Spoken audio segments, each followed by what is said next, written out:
সম্মানিত দর্শক শ্রোতা, দেশ এবং দেশের বাইরে থেকে আপনারা যারা সংযুক্ত আছেন আমাদের ভিডিও দেখছেন এবং শুনছেন, সবাইকে আন্তরিক প্রীতি ও শুভেচ্ছা জানিয়ে শুরু করছি আজকের প্রতিবেদনে অংশ নেয় সুন্দর আপুটির জীবনের গল্প কথাগুলো আজকে আপনাদের মাঝে তুলে ধরবো।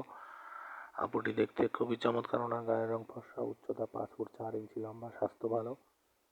উনি ওনার পরিবারের বড় মেয়ে, ওনার একটা ছোট ভাই আছে, ভাইটি মাদ্রাসাতে পড়ে। ওনার পরিবারে বাবা নেই, ওনার মা আছে অসুস্থ। উনি একটি প্রতিষ্ঠানের আপনার রান্নাবান্নার কাজে নিয়োজিত আছে, ওইখান থেকে যতটুকু স্যালারি পায় সেটা দিয়ে ওনার সংসারের খরচটা কোনো মতে চলে। নিজেদের বাড়িতেই আছে বর্তমানে। তো পারিবারিক অসচ্ছলতার কারণে আসলে পরিবারকে সাপোর্ট করতে গিয়ে ওনার বিয়ে শাদী বসা হয়নি। বর্তমান বয়স 23 বছর। উনি চাচ্ছে একজন ভালো দায়িত্ববান লোক, পাত্রের বয়স যদি একটু বেশি হয়, বিবাহিত হয়, উনি বিয়ে বসতে রাজি আছে। উনি পড়াশোনা বেশি দূর করতে পারেনি। উনি পড়াশোনা সপ্তম শ্রেণী পর্যন্ত পড়াশোনা করেছিল।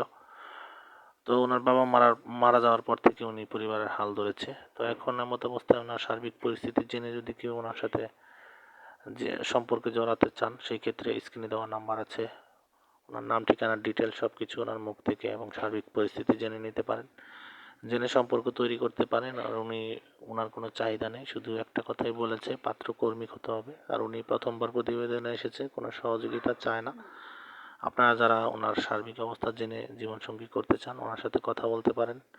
আর আমাদের চ্যানেলের সাথে সবসময় সম্পর্ক অটুট রাখার লক্ষ্যে আপনারা প্রত্যেকটি ভিডিওতে একটি করে লাইক, কমেন্ট, শেয়ার করবেন। চ্যানেলটিকে সাবস্ক্রাইব করতে ভুলবেন না। পাশে থাকবেন সেই প্রত্যাশা নিয়ে আজকের মতো বিদায় নিচ্ছি। ভালো থাকুন, সুস্থ থাকুন।